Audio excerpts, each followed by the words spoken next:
Olá, meus caros. Vamos continuar o que nós estávamos discutindo na aula passada. Foi uma aula bem interessante, aquela história de máximos e mínimos, aquele exemplo daquela função que só tem um ponto crítico e que é máximo local e não é máximo absoluto, é bem interessante, né? Existe uma coisa que a gente tem que trabalhar muito quando vai trabalhar em problemas reais, que chama-se os máximos e mínimos condicionados. E no caso de 2, 3 variáveis, a gente chama isso também de multiplicadores de Lagrange. É a palavra clássica.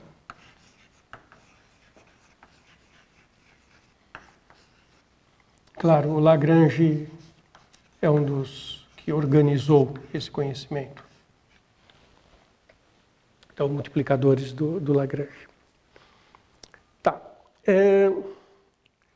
Em cálculo de uma variável, nós vamos analisar máximos e mínimos. Tem aqueles teoremas que eu comentei na aula passada. E, às vezes, tem aquela situação que você tem uma variável que ela assume valores num intervalo fechado. E pode ser que o máximo também não apareça num ponto crítico, ele apareça numa extremidade de intervalo. Mas isso é muito simples, né? Se você tem uma função de uma variável, isso não traz, né, nenhuma dificuldade para ninguém. Eventualmente, você tem uma função que tem um ponto crítico, que é um ponto de mínimo. Pode até ter um ponto de máximo, ou não, só ter aquele primeiro ponto crítico mínimo, que é o máximo. E ela está definida num intervalo fechado AB.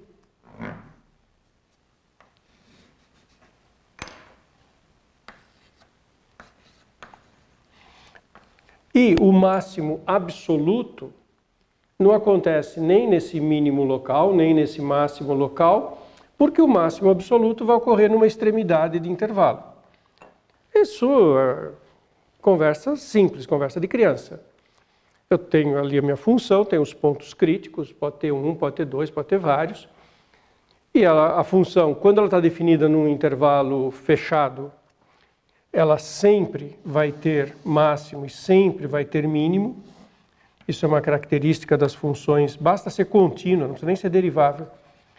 Toda função contínua num intervalo fechado tem máximo e tem mínimo.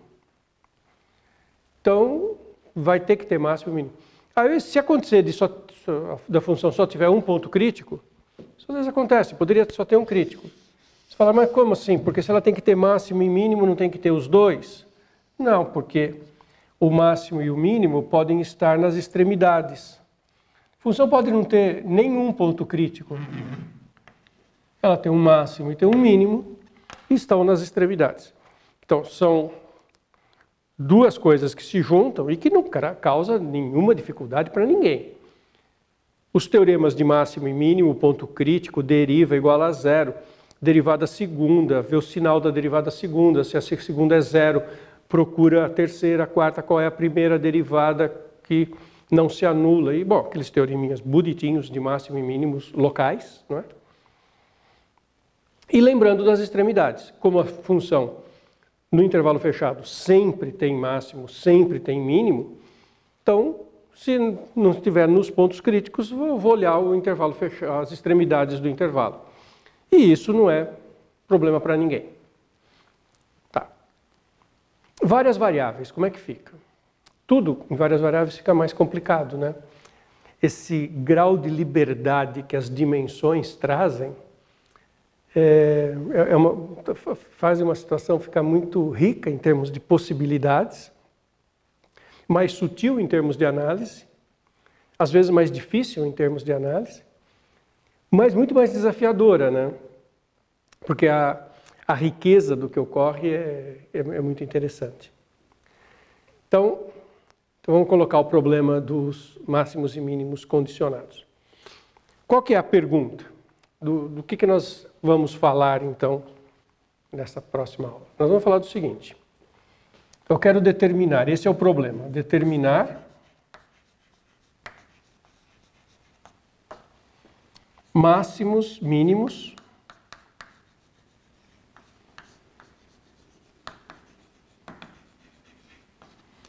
de uma função de várias variáveis, x, y, z, pode ser muitas variáveis, submetidos à condição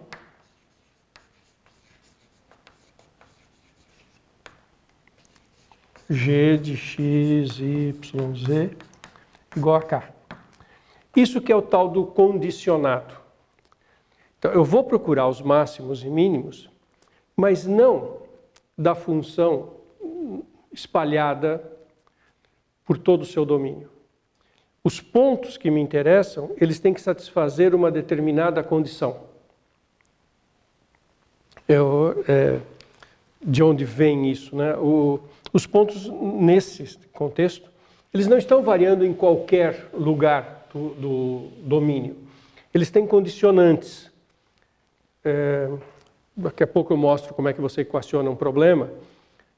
Calcular as dimensões de uma caixa, que é um paralelepípedo. Qual é a caixa que tem maior volume, mas dado que eu já sei qual é o tamanho das placas que eu posso usar para fazer a caixa. Quer dizer, a área está determinada, porque as placas eu já determinei. Eu posso cortar e colar as placas, e eu quero saber qual é o maior volume possível. Né? Então tem uma condicionante para fazer isso. Eu vou fazer um primeiro desenho em dimensão 2. Depois a conclusão vale em qualquer dimensão.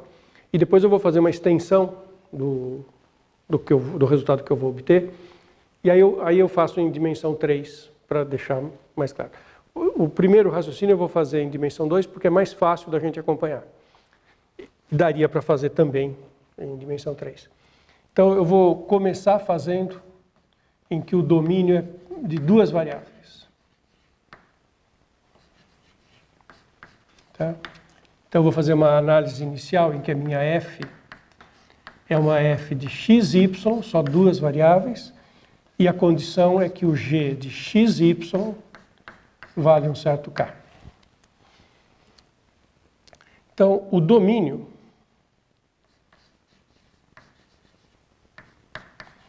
da função é o plano xy.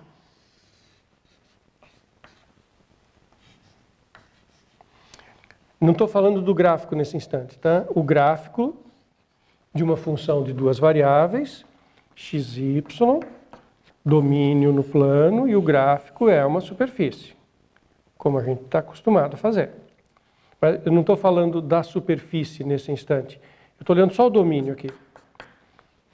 Tá? Então aqui está o domínio. E eu não vou usar o teorema da aula passada, porque eu não estou querendo saber o máximo e o mínimo sobre o domínio inteiro. Se fosse para achar o máximo e o mínimo no domínio, eu partia para o ponto crítico. Eu ia lá pegar as derivadas parciais, igualar a zero e fazer a análise. Mas não é disso que nós estamos falando, né? Então, do que nós estamos falando? Nós estamos falando que eu quero achar o máximo e mínimo, só que apenas para os pontos em que g de x, y vale k. O que quer dizer mesmo quando eu pego uma função igual a uma constante? Quando eu pego uma função igual a uma constante, isso é curva de nível. Então, na verdade, eu tenho uma curva de nível aqui da função g igualado a k. A condicionante é uma curva de nível. Se eu tivesse na situação com três variáveis, e eu colocasse a condicionante g de x, y, z igual a k, a condicionante era uma superfície de nível da função g.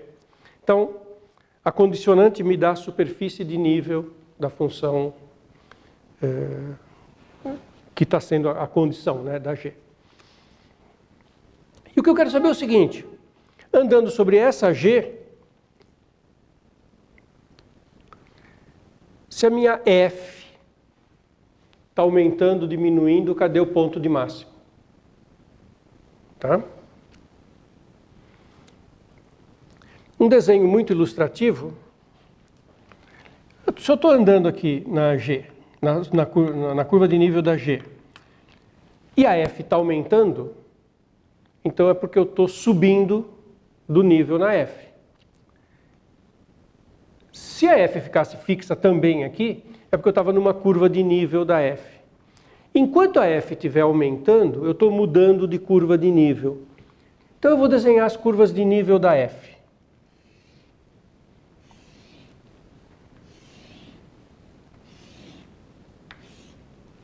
Essas azuis são as curvas de nível da F. Então, sei lá, nível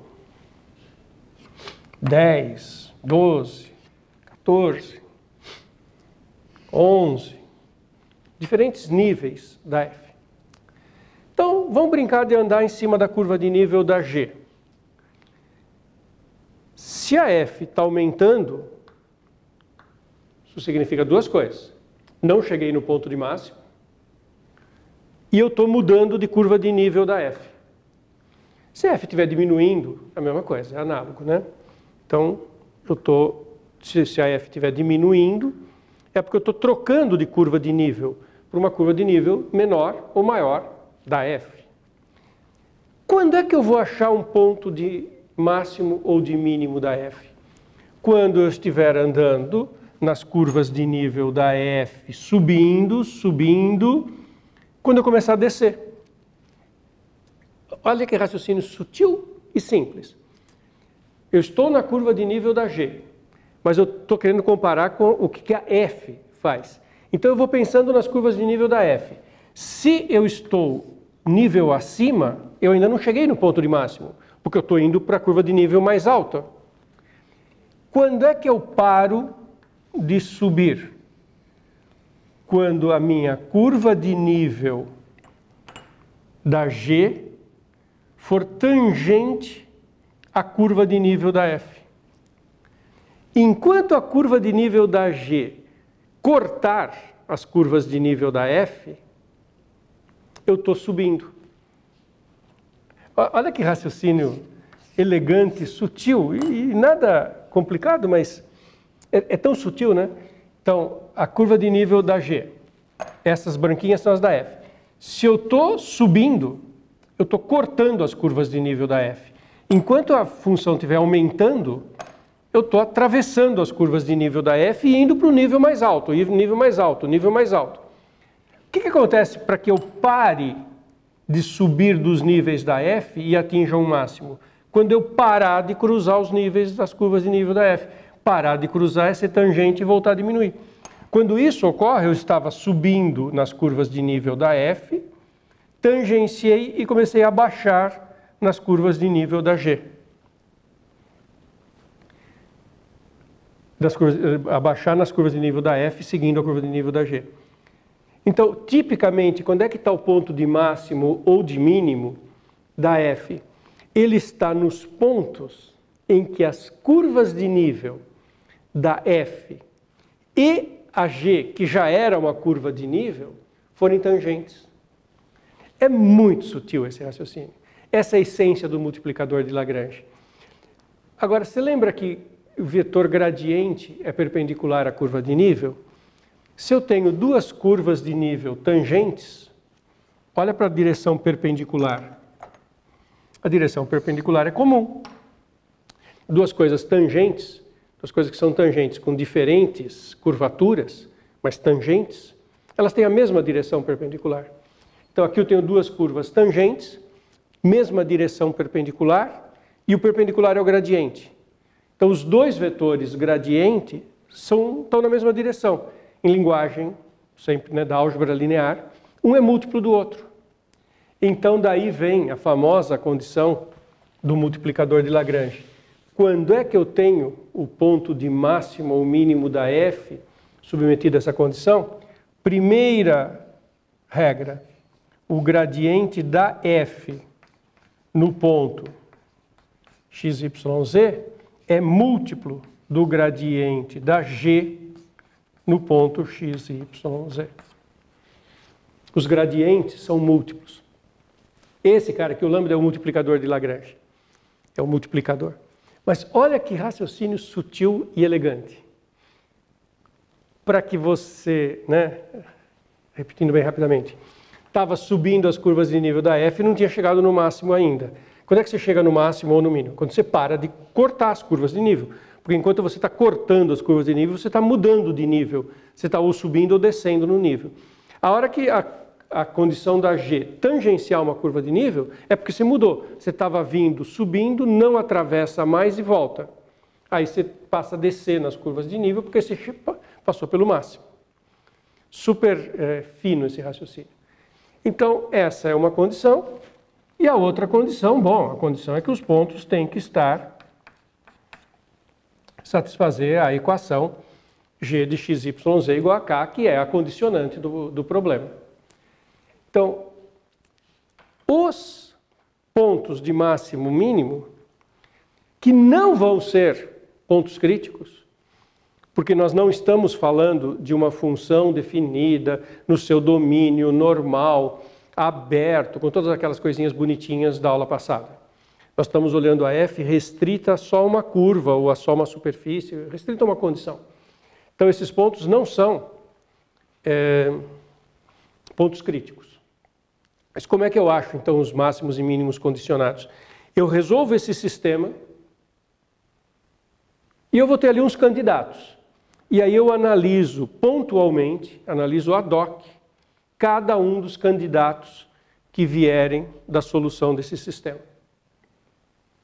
É um trabalho que é meio, né, tem um esforço ali de resolver agora esse sistema e trabalhar com isso. Então, eu vou dar um primeiro exemplo para vocês e depois eu vou estender para mais condições.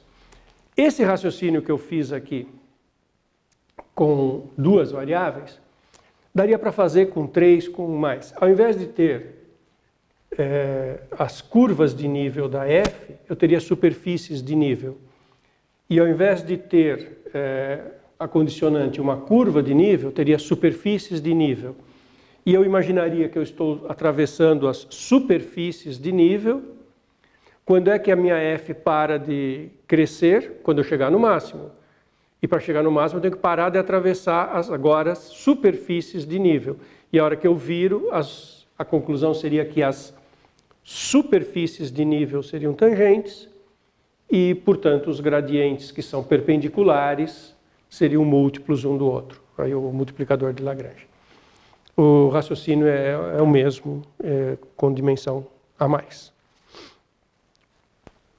Só, não vou fazer todas as contas, mas só para mostrar um exemplo e depois expandir isso. Então, um problema clássico, né, que você tem, qual é assim, é maximizar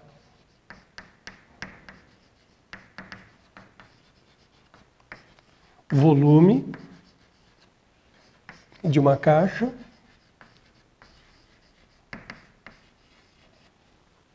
sem tampa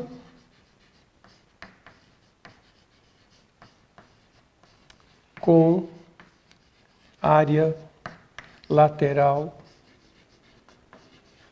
dada.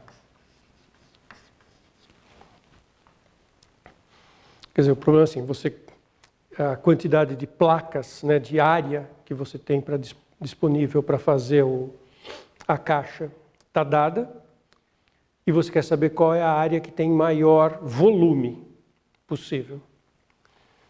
E é uma caixa sem tampa. Essa condição de pedir sem tampa é para quebrar um pouquinho a simetria. Então, como é que fica o equacionamento desse problema? Então, eu tenho uma caixa que vai ter 5 faces, não 6. Vai ter dimensões x, y e z. Mas eu faço uma caixa sem tampa, tá? Então, não tem a tampa superior.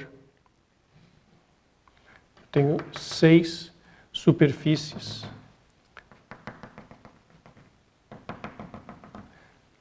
Cinco superfícies.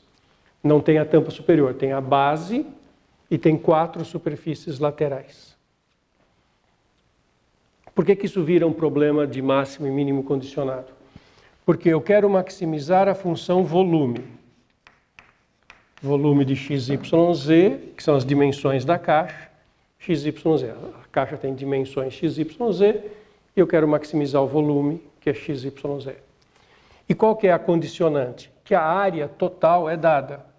Então a condicionante é que, bom, a área da frente, 2xz, mais a área dos lados, 2yz, mais a área da base, xy.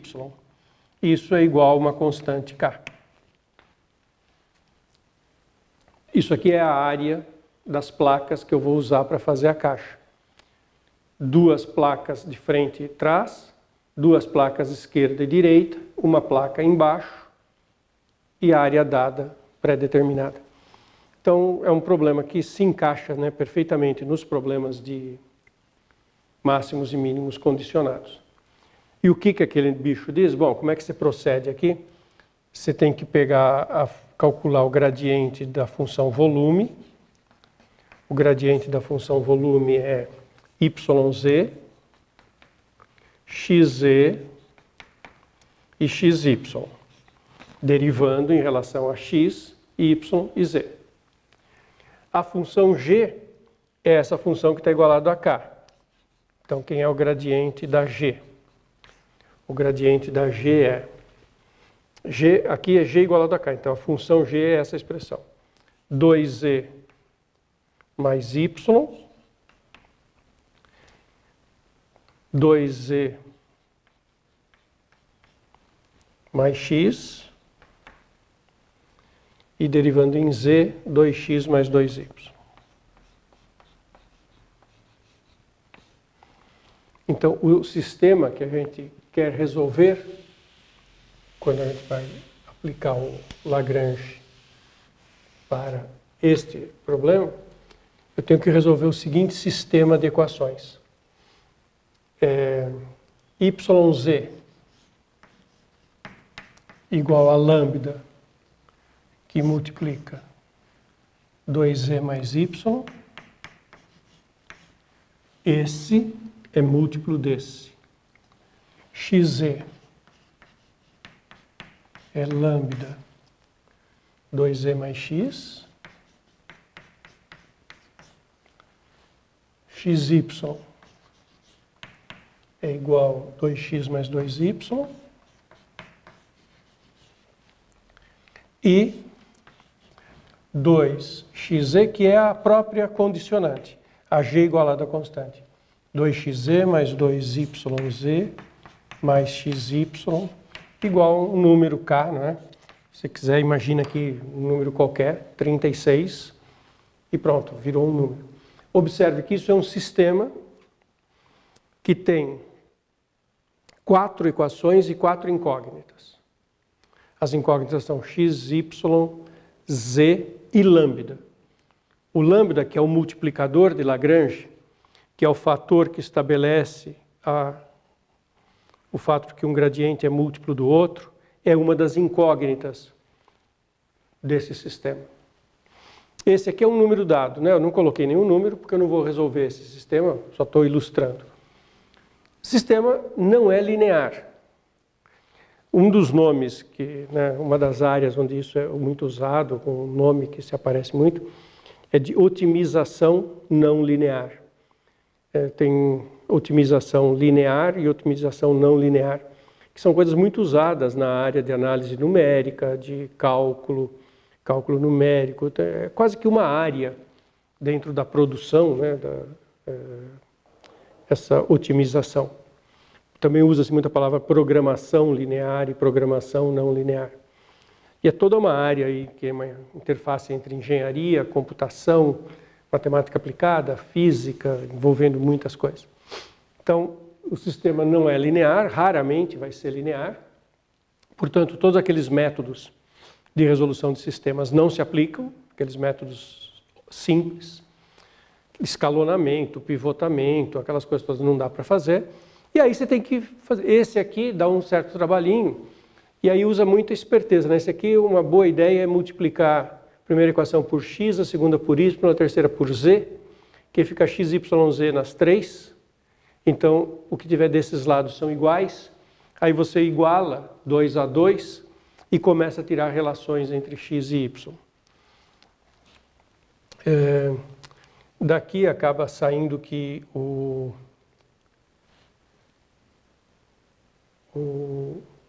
x é igual ao y, isso, x é igual ao y, e o z, acho que dá sempre metade do x e do y. Bom, é uma questão, né, de resolver. Tem uma certa simetria, né, entre x e y, porque eles aparecem o x com o z com 2, o y com o z com 2 e o x e y juntos sem o 2. Então o x e o y são simétricos. A tampa em x e y aparece uma vez só, na base. Então o x é igual ao y, a caixa tem que ser quadrada e não pode ser, e a altura dela tem que ser menor, para dar o máximo de volume, respeitadas estas condições, né, que foram dadas. Deixa eu contar para vocês como é que fica isso quando a gente tem mais condicionantes. Então, é a mesma pergunta, só que agora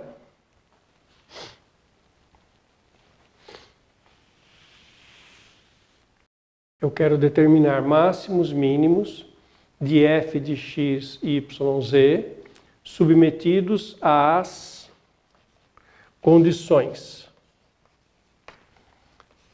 g de x, y, z igual a k, k1, e h de x, y, z igual a k2. Então eu tenho mais de uma condição.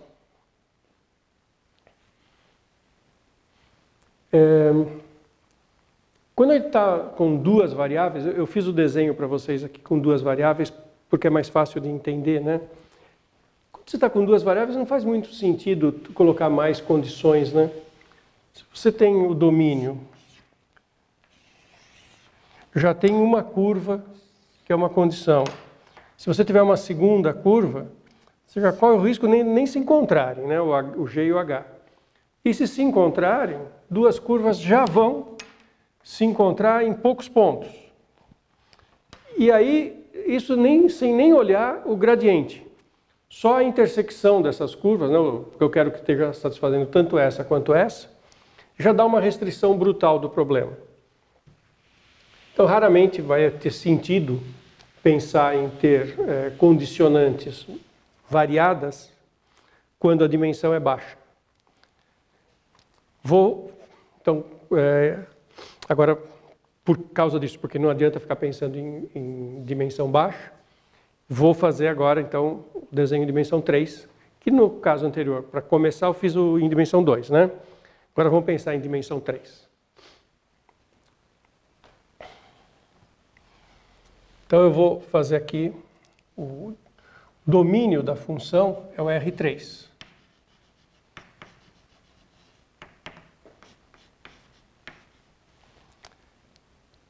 E eu tenho duas superfícies de nível. A primeira, G igual a K1. E eu tenho uma segunda superfície,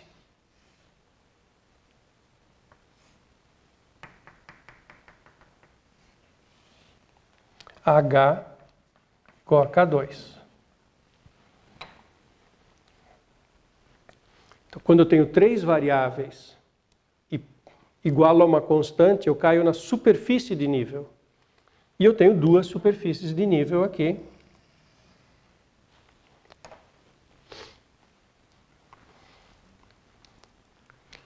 Que é a intersecção dessas duas. Então, olha só. Eu quero achar máximos e mínimos da f submetidos a essas condições.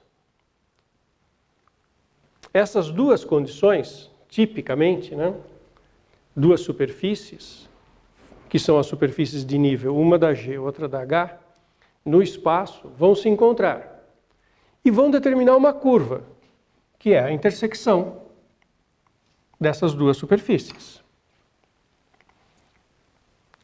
Eu estou olhando a minha F aqui, porque eu só quero achar o máximo mínimo da F condicionado a estar nessas superfícies de nível. Essas são as condicionantes do problema.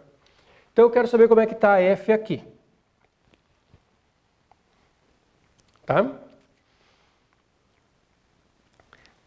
Então imagina que você está andando aqui nessa curva e olhando se a F está tendo máximo ou não. Enquanto você estiver andando e a F estiver subindo, você não chegou no ponto de máximo. Porque você está subindo nos níveis da F. Então nós estamos andando nessa curva. Se a F estiver aumentando de valor, eu não cheguei no ponto de máximo dela ainda. Ou mínimo, né? Se estiver diminuindo, não cheguei no mínimo. Então estou lá mudando o valor da F. O que significa isso geometricamente? Que eu estou atravessando as superfícies de nível da F, que eu não desenhei aqui. Mas as superfícies de nível da F estariam nessa figura sendo furadas por essa curva C. E eu estaria sucessivamente atravessando superfícies de nível da F. Quando é que eu chego num ponto de máximo da F nessa curva? Quando eu estou atravessando as superfícies de nível, daí cheguei num ponto de máximo. É porque eu não atravessei a superfície de nível, porque eu comecei a diminuir. Então, se eu estou subindo o nível da F, aí cheguei numa superfície de nível da F máximo. A hora que eu continuo, não está mais atravessando a superfície de nível da F. Ah, então não é assim mais o desenho. Porque se o desenho é assim, a curva C está furando os níveis da F. Então o desenho vai ser diferente. Quando é que eu cheguei no máximo da F? Quando essa curva aqui para de atravessar superfícies de nível da F. Então a superfície de nível da F estava vindo aqui, de repente a superfície de nível da F ficou tangente à curva C. Então eu paro de furar as superfícies de nível da F quando eu chegar no máximo e a superfície de nível da F ficou tangente àquela curva C. Aí entra a história do gradiente. Ah, mas se a curva está tangente à superfície de nível da F, vamos pensar agora nas duas coisas. Tem a superfície de nível da F e eu tenho a curva tangente. Ah, mas pega o gradiente da F. O gradiente da F é tangente, perpendicular à superfície de nível. Se a curva está tangente, então o gradiente da F é perpendicular à curva. Então, no ponto de máximo, o gradiente da F é perpendicular a essa curva C. Por quê? Porque na hora que eu cheguei no máximo da F sobre a curva, eu parei de cortar superfícies de nível, é porque houve tangência, então minha superfície de nível F e a curva são tangentes. Então se eu tenho uma superfície e uma curva tangente, o normal à superfície é normal à curva, porque a curva, por ser tangente, o vetor tangente dela está no plano tangente da superfície. Então, o gradiente é perpendicular à curva. Agora eu olho o gradiente da G, que é perpendicular a tudo isso, porque isso aqui é a superfície de nível da G, igualada a K1. Então eu tenho o gradiente da G, que é perpendicular à sua superfície de nível. Eu tenho o gradiente da H, que é perpendicular à sua superfície de nível.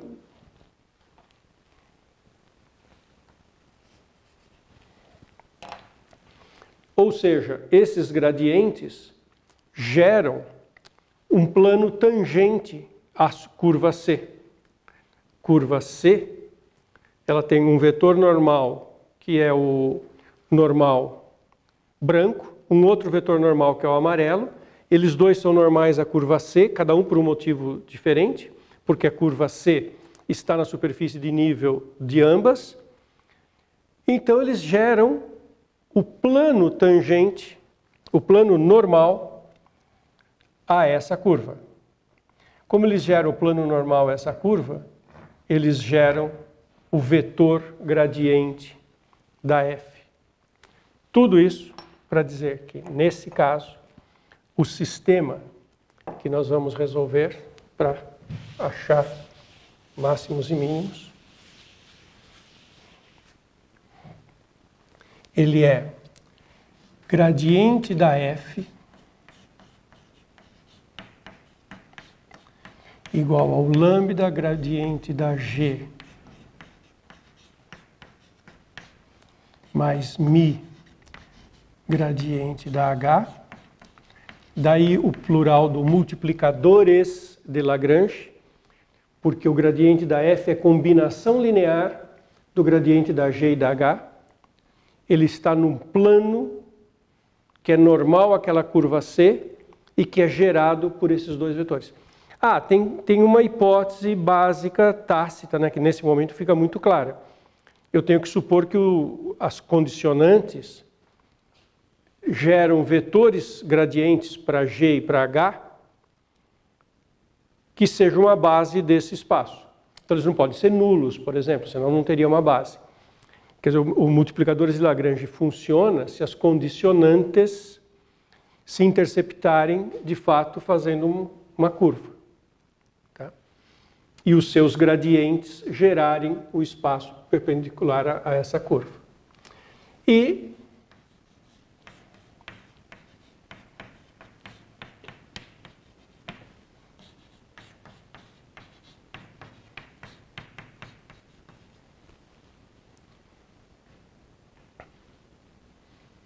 então, agora eu vou ter um sistema, nesse caso que eu estou falando, eu poderia ter mais condicionantes, né?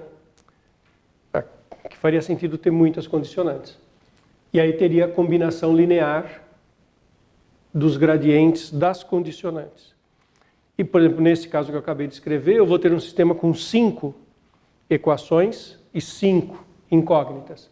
As equações vêm do gradiente e dessas incógnitas. Deixa eu escrever um exemplo com as equações para vocês verem que, de fato, esse é o número de incógnitas e condicionantes. Por exemplo, se eu pegar uma função, vou pegar um exemplo aqui bem simples, a função f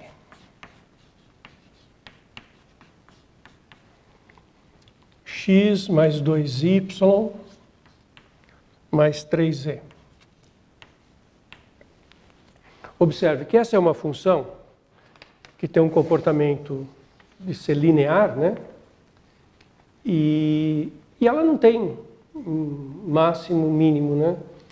Se você pegar as derivadas parciais em relação a x, y e z, em relação a x é 1, a y é 2, a z é 3.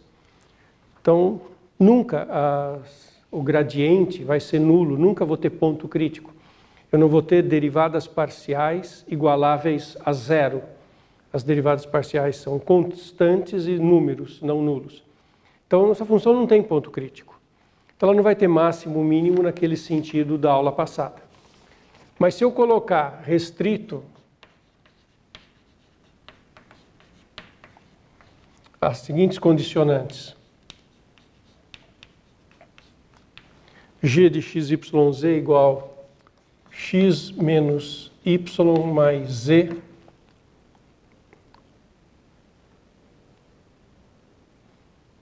igual a 1 e h de x, y, z x2 mais y2 igual a 1. Então, o que aconteceu agora? Se eu ponho duas condicionantes. Quando eu ponho duas condicionantes, eu coloquei aqui x menos y mais z igual a 1. Essa função g igualada a 1. Isso é um plano no espaço. x2 mais y2 igual a 1 é um cilindro no espaço. Então, se eu tenho um cilindro, corto por um plano, isso dá dependendo da posição relativa deles, né, o que mais tipicamente vai aparecer é uma elipse, que é o resultado de um plano cortar um cilindro. Que é uma região limitada do espaço. Aí, sobre esta região limitada, essa F tem máximo e tem mínimo. E que não aparecem como pontos críticos, porque ela não tem pontos críticos. E aí, como é que fica o sistema? A gente calcula os gradientes. O gradiente da F é constante, 1, 2, 3, as derivadas parciais. O gradiente da G, ele varia com xy. Na verdade, o gradiente da G não varia, né? O gradiente da G é 1 menos 1, 1. O gradiente da H é que varia, é 2x, 2y e 0.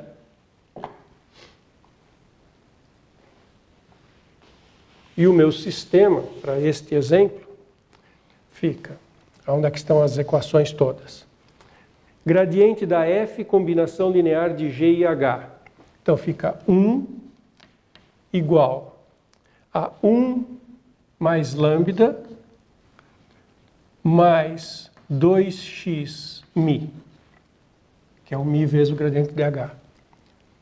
2 igual menos lambda mais 2y mi. O gradiente lambda vezes o gradiente de G deu menos 1. E aqui o gradiente de H multiplicado por mi.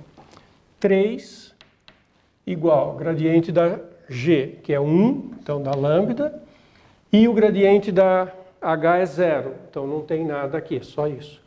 E mais as duas condições, x menos y mais z igual a 1, x2 mais y2 igual a 1. Observe que são 5 equações, 5 incógnitas. E aí é um sistema, de novo, não é linear, e esse está bem fácil de resolver, né, porque o lambda está dado aqui, né? Porque tem um 0 aqui. Então, o lambda já foi resolvido, né, já está achado. A primeira incógnita, são 5 incógnitas. Uma já está resolvida, lambda igual a 3. Aí o resto é bem simples nesse caso, né? Como aqui é 3, o x sai em função só de mi. 3 aqui, passa para cá menos 2. O x é menos 2 dividido por 2mi, ou seja, menos 1 sobre mi. Então, o 3 aqui passa para lá, menos 2, o 2mi passa dividindo. O y, menos 3 aqui, passa para lá, fica 5, sobre 2mi, passa o 2mi dividindo. Então, x e y estão em funções só de mi, joga x e y na x2 mais y2, sai o mi, tem 2 valores, porque é uma equação do segundo grau, então vai sair 2 valores de mi, achou mi, já tem o lambda, tem o mi, x e y saem de graça aqui, e tendo x e y sai o z de graça. Quer dizer, tem que fazer a conta, vai ter 2 respostas, um vai dar o valor máximo, um vai dar o valor mínimo, que era uma coisa que tinha que acontecer nesse caso, né? Porque você tem uma f que não tem nenhuma restrição, a f vai para infinito menos infinito, por ser simples assim, dentro de uma elipse, que é a intersecção do plano e do cilindro, ela vai ter um maior valor e um menor valor. E aí, não por acaso, vamos chegar em 2 valores. Os 2 valores aparecem quando a gente joga x e y aqui para achar o mi. Aí tem 2 valores de mi, mais raiz e menos raiz. E aí dá 2 valores para x, y, z, cada vez com mais raiz e menos raiz. É super bonito isso também, né? Muito rico.